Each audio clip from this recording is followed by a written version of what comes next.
बिस्मिल्लाहिर्रहमानिर्रहीम। इक़रा बिस्मि रब्बिकल्लज़ी खलक़।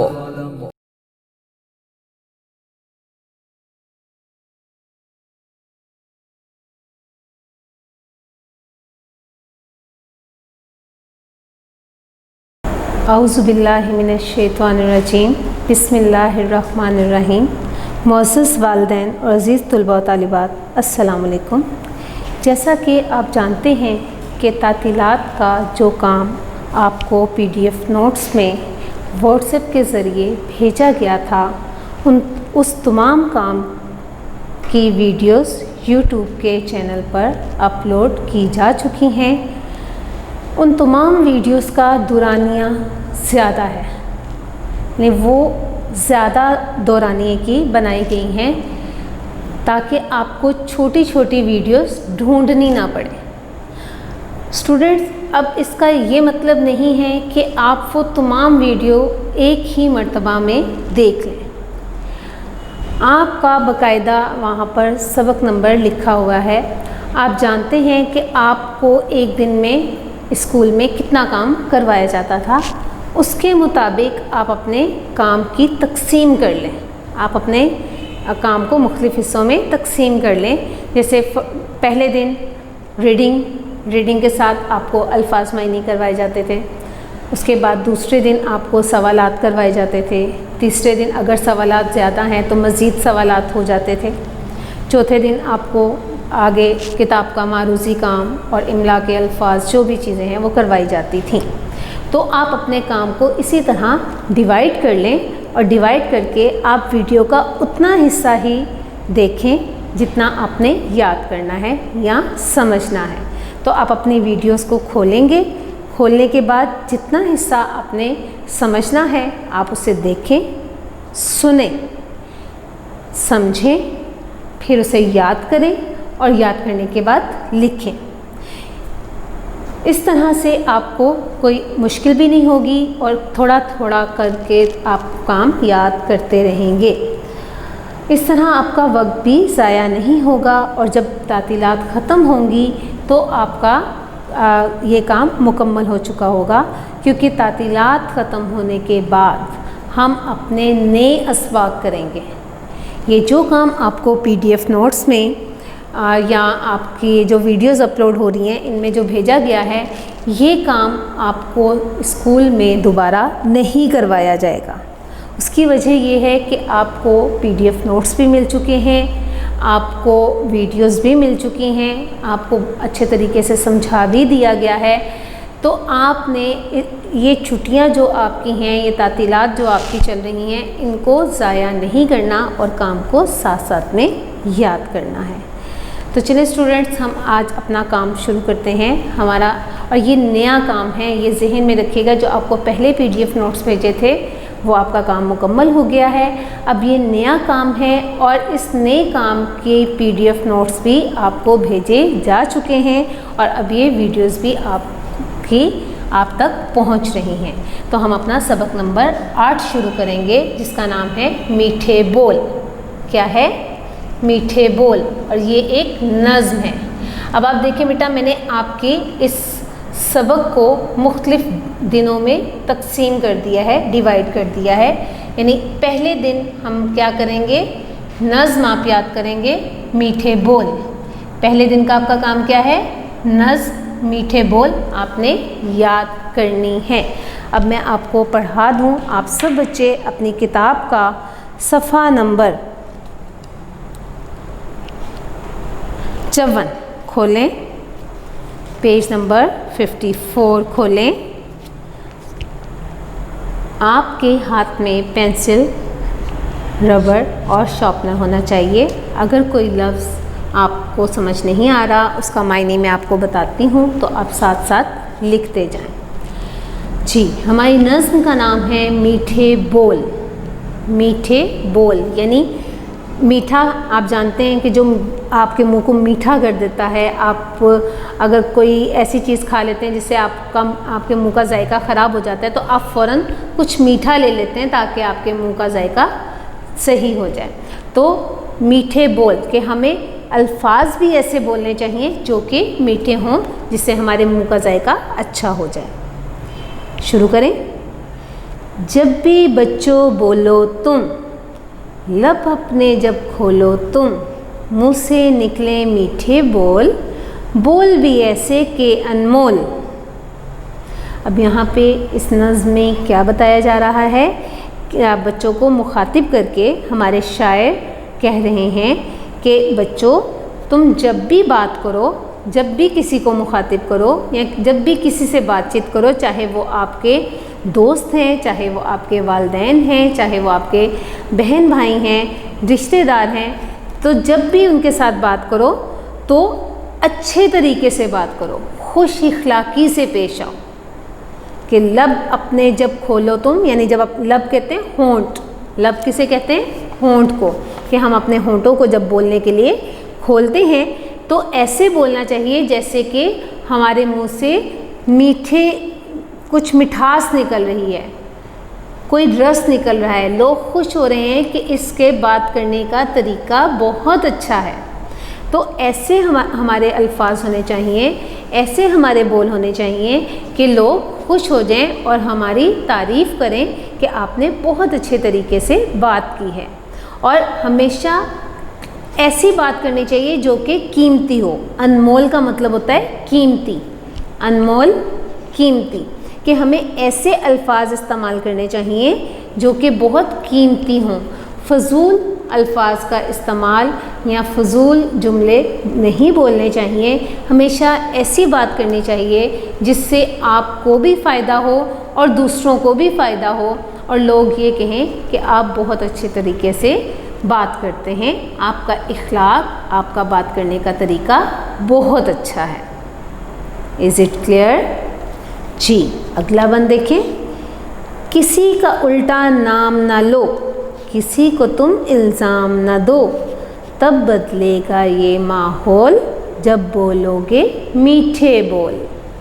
अब क्या कहा है इसमें शायद, फिर हमें क्या नसीहत कर रहा है कि जब हम किसी को पुकारते हैं, जब हम किसी का नाम लेते हैं तो हमें उसका उल्टा नाम नहीं लेना चाहिए। यानी अगर हम किसी का नाम लेते हैं, जैसे आप किसी का नाम दानियाल है तो आप उसको दानियाल ही कहें, आप उसका कोई उल्टा नाम ना लें। किसी का नाम अगर अहमद है, अली है, जो भी नाम है आप उसका वही नाम लें, बल्कि उसका उल्टा नाम नहीं लेना चाहिए। और फिर उल्टा नाम लेने के बाद या किसी के साथ गलत हरकत करने के बाद उसका इल्ज़ाम दूसरों पर नहीं लगाना चाहिए। जैसे फ़र्ज़ करें कि आपने उल्टा नाम लिया है और जब उस बच्चे ने कहा है कि आपने उल्टा नाम लिया है तो आप कहो कि नहीं, मैंने तो नहीं लिया, ये तो दूसरे बच्चे ने लिया है। कि आप अपना जो गलत लफ्ज़ है वो दूसरों पर डाल देते हैं, दूसरों को इल्ज़ाम देना शुरू कर देते हैं। तो ऐसा हमें नहीं करना चाहिए, ना तो किसी का नाम बिगाड़ना चाहिए और ना ही अपनी गलती को दूसरों पर डालना चाहिए। जब आप ये सब बातों पर अमल करेंगे तब हमारा माहौल बदल जाएगा, खुशगवार हो जाएगा, दोस्ताना हो जाएगा, जब तक कि हम मीठे बोल नहीं बोलेंगे। तो इस पैराग्राफ, इस बंद में क्या शायर ने बताया है कि हमें ना तो किसी का नाम बिगाड़ना चाहिए, ना ही अपनी गलती किसी दूसरे पर डालनी चाहिए, और ऐसा अपना इखलाक और बात करने का तरीका और अपने लहजे को ऐसे रखना चाहिए कि हर तरफ खुशी और पुरसुकून माहौल हो जाए। Is it clear? हमारे शायर का नाम क्या है? ज़ियाउल्लाह मोहसिन। क्या नाम है? ज़ियाउल्लाह मोहसिन। ये हमारे शायर का नाम है जिन्होंने ये नज़्म लिखी है। ये बेटा आपका पहले दिन का काम मुकम्मल हो गया।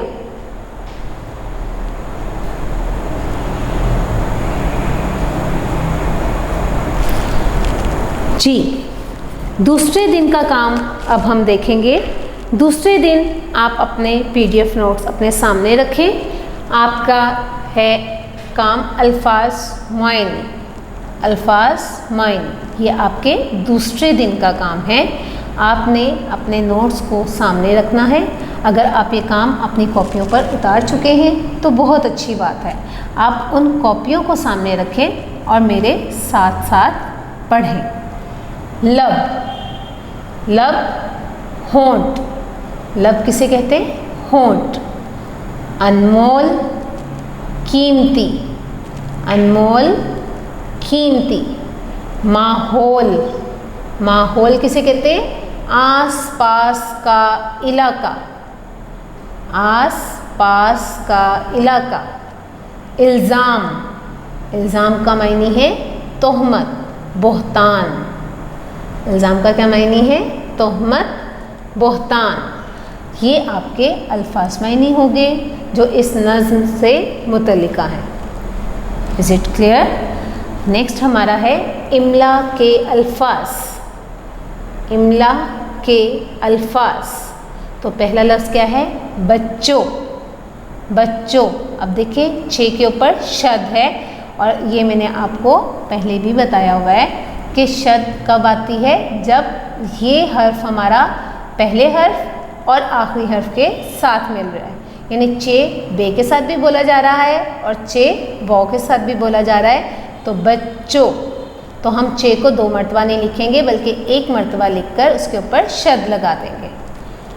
लब, लब। खोलो, खोलो। मुंह, मुंह। निकले, निकले। अनमोल, अनमोल। उल्टा, उल्टा। इल्ज़ाम, इल्ज़ाम। माहौल, माहौल। मीठे, मीठे। ये बेटा आपका दूसरे दिन का काम मुकम्मल हो गया है, जिसमें अल्फाज मायने और इमला के अल्फाज शामिल हैं।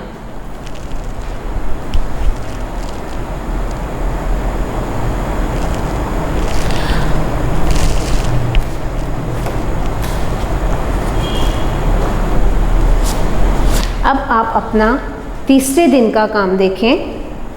हमारा तीसरे दिन का काम है मुख्तसर जवाब दें। क्या काम है? मुख्तसर जवाब दें। पहला सवाल है हमें कैसी बातें करनी चाहिए? क्या सवाल है? हमें कैसी बातें करनी चाहिए, कि हमें किस किस्म की बातें करनी चाहिए। तो हमने नज़्म में पढ़ा था पहले दिन। क्या पढ़ा था? हमें हमेशा अच्छी और सच्ची बातें करनी चाहिए, यानी हमारी बातें अच्छी भी हों और सच्ची भी हों। सच्ची यानी सच बोले हम झूठ ना बोले।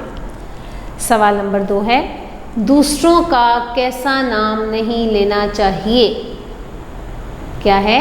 दूसरों का कैसा नाम नहीं लेना चाहिए। कैसा नाम नहीं लेना चाहिए? जी, दूसरों का उल्टा नाम नहीं लेना चाहिए, यानी किसी का नाम बिगाड़ना नहीं चाहिए। सवाल नंबर 3 है अच्छी और मीठी बातें करने से माहौल को क्या होता है? कि जब हम अच्छी बातें करते हैं, मीठी बातें करते हैं, तो माहौल पर क्या असर पड़ता है, कि हमारा इर्द गिर्द का जो माहौल है वो कैसा हो जाता है। तो आप क्या लिखेंगे? अच्छी और मीठी बातें करने से माहौल अच्छा और खुशगवार हो जाता है और हर तरफ अमन व सुकून होता है। ओके, नेक्स्ट क्वेश्चन है नज़्म का मरकज़ी ख्याल तहरीर करें। अब मरकज़ी ख्याल आपको मैंने पहले भी वजाहत की है कि जब शायर या मुसन्निफ़ कोई किसी चीज़ का तसव्वुर करता है तो उस तसव्वुर को वो छोटे छोटे मिसरों में तब्दील कर देता है। तो मरकज़ी ख्याल जो है वो यही होता है कि उसकी सोच क्या है, यानी वो नज़्म किस बारे है। तो हमने इस नज़्म का मरकज़ी ख्याल लिखना है जो कि 2 से 3 लाइनों का होता है। क्या लिखेंगे? इस नज़्म में बताया गया है कि हमें आपस में, इत्तफ़ाक़ व इत्तेहाद से रहना चाहिए और किसी से बदसलूकी नहीं करनी चाहिए। Is it clear? जी। सवाल नंबर 5 है, नज़्म का खुलासा लिखें। क्या है? नज़्म का खुलासा लिखें। खुलासा बेटा यानी हमने नज़्म को एक पैराग्राफ में लिखना है, एक इबारत की सूरत में लिखना है। आपने नज़्म पढ़ी है मिसरों की सूरत में, लेकिन जब हम खुलासा लिखते हैं तो हम जुमलों की सूरत में खुलासा लिखते हैं। तो क्या होगा इस नज़्म का खुलासा? इस नज़्म में बताया गया है कि हमें दूसरों से अच्छे तरीके से बात करनी चाहिए, दूसरों का उल्टा नाम नहीं लेना चाहिए और ना ही गलत इल्ज़ाम देना चाहिए। हम इत्तेफाक से रहेंगे तो हमारे मुल्क में अमन व सुकून होगा। ये आपका खुलासा मुकम्मल हो गया और यहीं आपका तीसरे दिन का काम भी मुकम्मल हो गया।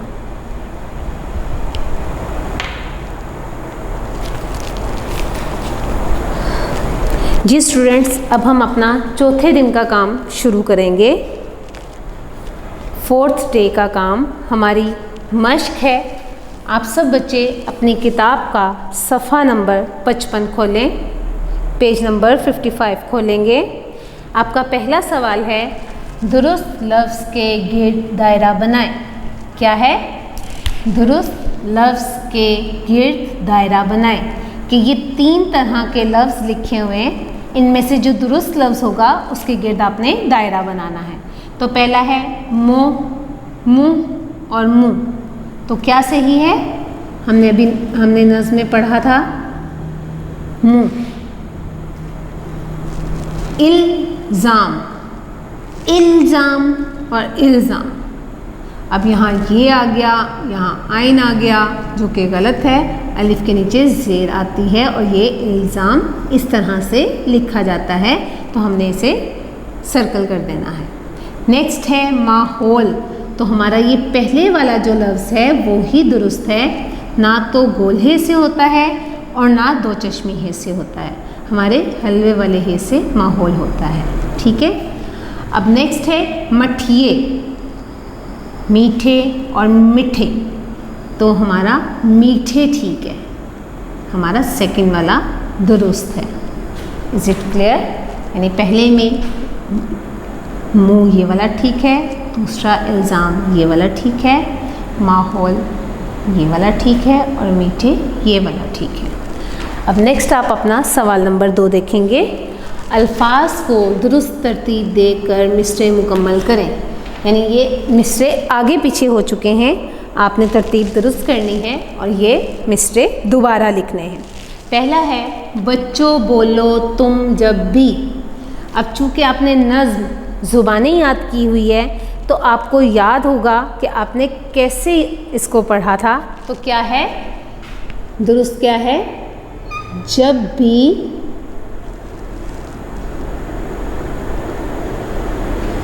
बच्चों बोलो तुम, जब भी बच्चों बोलो तुम, ये इसका दुरुस्त है। ठीक है। मीठे बोल मुँह से निकले, तो क्या होगा इसका दुरुस्त? मुँह से निकले मीठे बोल, मुँह से निकले मीठे बोल। जी। नेक्स्ट आपका है ऐसे के अनमोल बोल भी। अब ये आप देखें बिल्कुल आगे पीछे हैं कि हमें मिसरा समझ नहीं आ रहा, तो इसका दुरुस्त क्या होगा? बोल भी ऐसे, बोल भी ऐसे के अनमोल, बोल भी ऐसे के अनमोल। नेक्स्ट है ये माहौल तब बदलेगा। तो ये तो एक जुमला बन गया, जबकि हमने मिसरा लिखना है, तो वो क्या होगा? तब बदलेगा ये माहौल। तब बदलेगा ये माहौल। Is it clear? ये बेटा आपका चौथे दिन का काम मुकम्मल हो गया।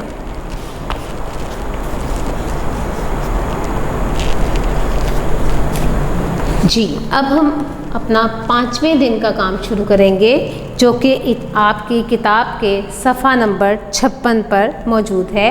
आप सब बच्चे अपनी किताब का सफ़ा नंबर 56 खोलें, पेज नंबर 56। जी, हमारा सवाल नंबर 4 है, जुमले बनाएं। क्या है? जुमले बनाएं। पहला है बोलो। बोलो, तो आप इसका क्या जुमला बनाएंगे? हमेशा सच बोलो। हमेशा सच बोलो। नेक्स्ट है लब। लब आपको पता है होंठ को कहते हैं, तो आप क्या जुमला बनाएंगे?